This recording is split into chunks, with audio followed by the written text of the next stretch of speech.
We all know that the lore of Five Nights at Freddy's can be kinda hidden, convoluted. Some people may not fully grasp it. I myself am one of those people. If you've seen our playthroughs, you know I consistently say, I'm not the lore man. However, I want to fully enjoy these games, and I feel the only way to do that is to become the lore man. So welcome everybody, back to the Void. I'm Player One, and welcome to a new series that I like to call Putting FNAF Together Piece by Piece. This is episode 1, starting with FNAF 1. The way this series will work is I will go through each individual game and other media properties down the line, and looking at every single piece of significant information in said thing, and then deciding lore bits based on all of those. My criteria is I cannot use future knowledge to solve something in one thing. I can only use information from that one thing, and I can't make huge leaps in logic. That would just defeat the whole purpose. And hopefully by doing this, I will help you all understand the series a little better too. Does that sound nice? Is everyone good with that? Here we go. So FNAF 1, obviously, not going to have that much in it, because I can guarantee you, when Scott Cawthon first started making these games, he did not have that much of a story in mind. In order to find any semblance of a story in this game, you have to find little Easter eggs. But we'll get to those. Let's go chronological order based on the very first thing you see in the game. You boot up the game, you hit new game, you see a help wanted ad in a newspaper. Help wanted, Freddy Fazbear's Pizza. Family pizzeria looking for security guard to work the night shift, 12 a.m. to 6 a.m. Monitor cameras, ensure safety of equipment and animatronic characters. Not responsible for injury or dismemberment. 120 a week. So just from this, we can already conclude that yes, the place is open. That's something I've seen people say, that the FNAF 1 place is not even open. If it wasn't open, why would there be a help wanted ad in the newspaper? It says night shift. That implies there's a day shift. So we can cross that out immediately. The place is open. It also says not responsible for injury or dismemberment. So they've obviously had run-ins with that kind of thing before. But we will talk about that later. But that's all we can seem to glean from this newspaper. All of the blurred out text, it's filler text. It says like blah blah blah, stuff like that. We will look at the blurred out text in later newspapers, but for this one, nothing important. We boot up the game, night 1, 12 a.m. So I think we accepted the job. Whoever we play as. We go in, we're in an office with doors. Gameplay wise, nothing significant gameplay wise. However, the very first thing we get, a phone call. I'm not calling this guy Phone Guy, he has a name now. He's called Ralph. That's confirmed in the week before, that's way later, but you know, it's his name. I'm gonna call him his name. I will not read to you this entire phone call, but I will pick out the important parts. Ralph says he worked in the office before us. He's finishing his last week now. He records the phone calls the week before we start our shift. An introductory greeting from the company, that's a legal thing that he has to read, okay? Fazbear Entertainment is not responsible for damage to property or person. Upon discovering that damage or death has occurred, missing person report, blah blah blah. So of course, there's a reason they have that. Something happened to where they had to have that put as a thing for new employees. The name of the company, Fazbear Entertainment, because it's Freddy Fazbear. Makes sense. The animatronics here do get a bit quirky at night. Had to put that in there. Forced to sing those same songs for 20 years. Now this is when things get a little dicey. Now, when Ralph says 20 years, does that mean the animatronics? Does that mean the characters themselves? Or is that an exaggeration? We don't know yet. Keep that in mind. 20 years. Whatever year this takes place in. Subtract 20 from that and we might have something. Just keep that in mind. The animatronics walk around during the night, but they used to walk during the day, but then there was the bite of 87. It's amazing the human body can live without the frontal lobe. So definitely nothing we can figure out right now, but the bite of 87 is obviously somewhat important. It's what caused the animatronics not to walk around during the day. In fact, it may even be the reason why there's a legal introduction warning that the company has to tell you. Keep that in mind. Ralph says that the characters may not recognize us as a person. They see us as an endoskeleton and then try to put us in a suit with stuff in it. So we die. Now, Ralph can't be the most reliable, exposition. He doesn't know everything. He's just a guy working there. So he can't take everything he says 100%, but as far as he knows, the animatronics think we're an endoskeleton and that's why they tried to kill us. That is the first phone call. Definitely some important things there. Not much we can glean from the bite of 87, but otherwise, kind of important. Let's go straight to the night 2 phone call. There's nothing in the night 2 phone call, it's all gameplay stuff. He's just talking about Freddy. He doesn't come off the stage. He talks about Foxy and Pirate Cove that doesn't like being watched, and the door lights. There's nothing important in this one. This is just gameplay stuff, so we're moving on to night 3. Ralph says most people don't last this long. I mean, they usually move on to other things by now. I'm not implying that they died. That's not what I meant. Is it? Is it, Ralph? Because I'm pretty sure that is what you mean. The act of him stuttering that much and having to backtrack, I think we can know at this point, Ralph knows that things aren't peachy keen at Fredwards. He then mentions going limp, playing dead, but then he thinks the animatronics will think we're a costume and then put the endoskeleton into us. No, we don't like vor here. We don't do that. And just like that, we're already on to the night 4 phone call, which is the last phone call, basically. And this one is most definitely important. Ralph is getting bombarded, and he wants us to check inside the suits in the back room, because he wonders what's in the suits. Freddy then plays his iconic Toreador march, and a scream is heard. Ralph is dead. Rip to my man, sad to say. But when he was dying, he did think something was up. But it seems to me that only in his last moments did he figure out something may be up at this place. Goodbye, Ralph. We will always remember you. And yeah, that's the last phone call, because night 5, it is a garbled voice. People have figured out that the garbling is from a book called Autobiography of a Yogi. Oh my god. I think I figured out why they used this book. I think this may be our first big breakthrough of the series.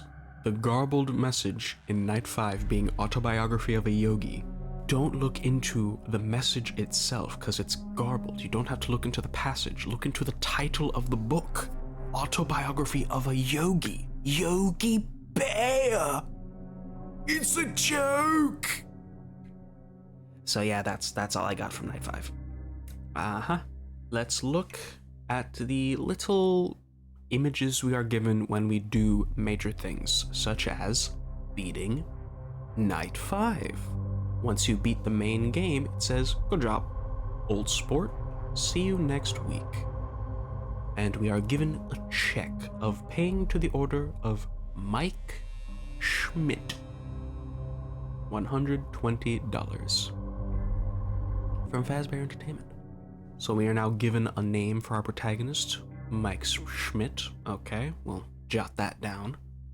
And the date, November 12th, XX.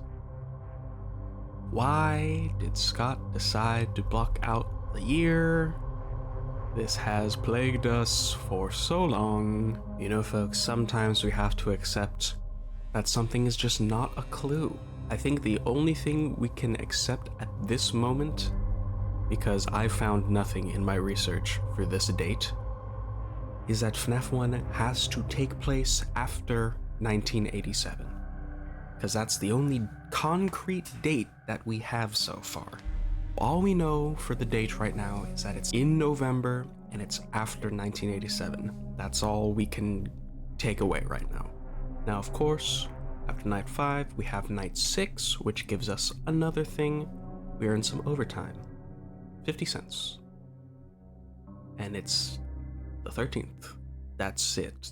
Nothing else there. It's still basically the same as the last one. Still Mike Schmitty. That's it.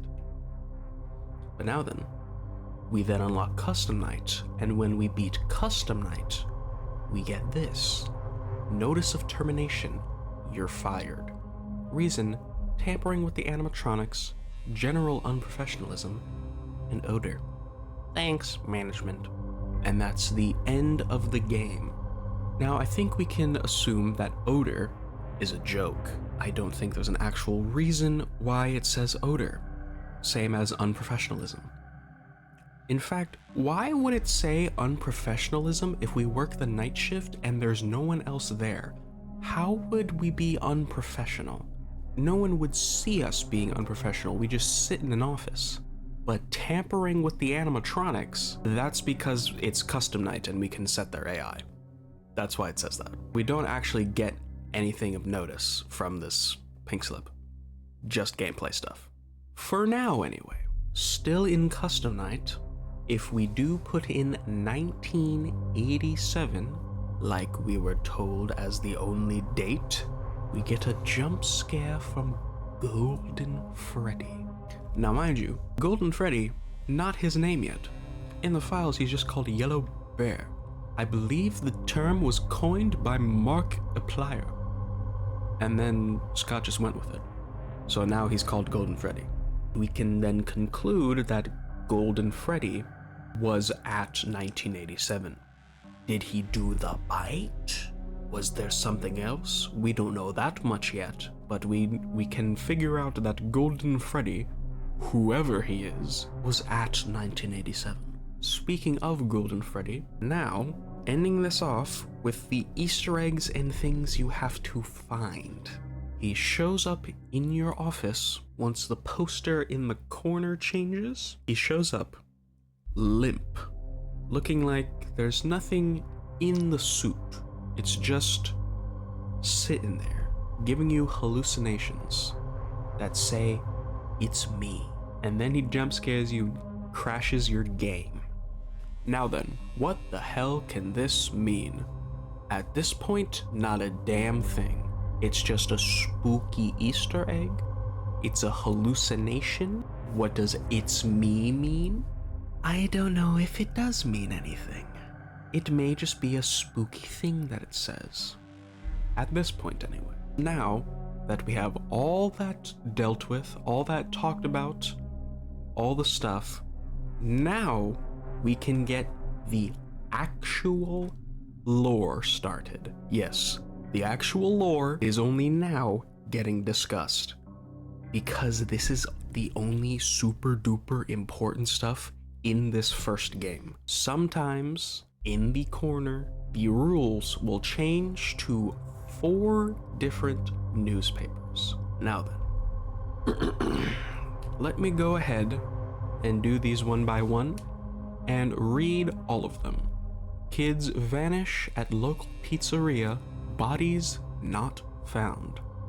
2 local children were reportedly lured into a back room during the late hours of operation at Freddy Fazbear's Pizza on the night of June 26th. While video surveillance identified the man responsible and led to his capture the following morning, The children themselves were never found and are presumed dead.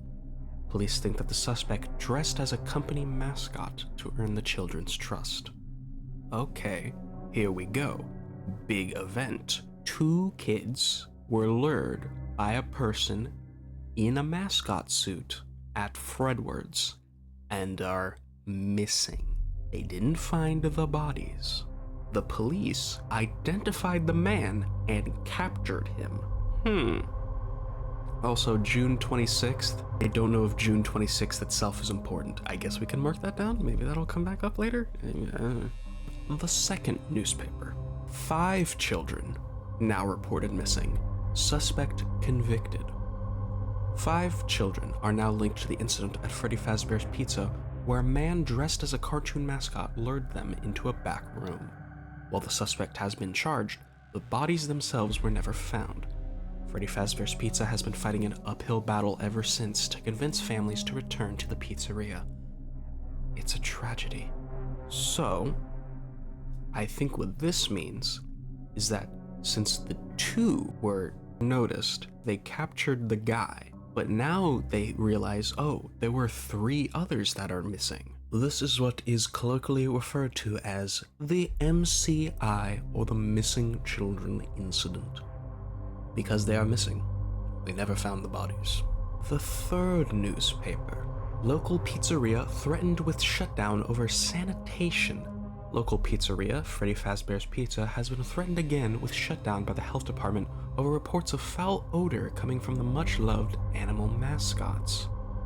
Police were contacted when parents reportedly noticed what appeared to be blood and mucus around the eyes and mouths of the mascots. One parent likened them to reanimated carcasses. And there's the smoking gun. They never found the bodies because they're in the animatronics. That is, of course, why Ralph wanted to check the empty heads in the back room, and presumably why Mike is also fired for odor, because if he was messing with the animatronics, he would be close to dead bodies, which would stink. So then he would stink. So there is your big lore reveal right there. But we still have one more newspaper. Local pizzeria said to close by year's end. After a long struggle to stay in business after the tragedy that took place there many years ago, Freddy Fazbear's Pizza has announced that it will close by year's end. Despite a year-long search for a buyer, companies seem unwilling to be associated with the company. These characters will live on. In the hearts of kids, these characters will live on. The CEO. So now we realize this MCI took place many years ago. So whatever happened, we're still far removed from it. Nothing really happens here. But this does seem to be the location we are currently at closing. It seems to me that these first 3 newspapers are in one time period, and then this last one is current. And I do believe that is all we can get from FNAF 1. Definitely some answers, but still some lingering questions. We can conclude, however, that the MCI, which was 5 kids, mind you, are in the 5 animatronics. Freddy, Bonnie, Chica, Foxy, and Golden Freddy. Because if Golden Freddy didn't exist, where would the 5th child go? Because they didn't find any of them. And we also know they have charged a suspect. They found the murderer, apparently. Someone got arrested for the MCI. Doesn't say what happened to him. It does say identified the man responsible. But if he was in a mascot costume, how would they know who was in it? Something to think on. That is me done for now. The series will be very sporadic, don't expect this on the regular, because I do want us to play the games first and then I'll be able to make these videos. So be on the lookout for the FNAF 2 episode, that will come in some time, but then you'll have to wait on the FNAF 3 episode because we haven't even played it yet. But alright, I've been Player One, and I'll see you next time. See you on the flip side.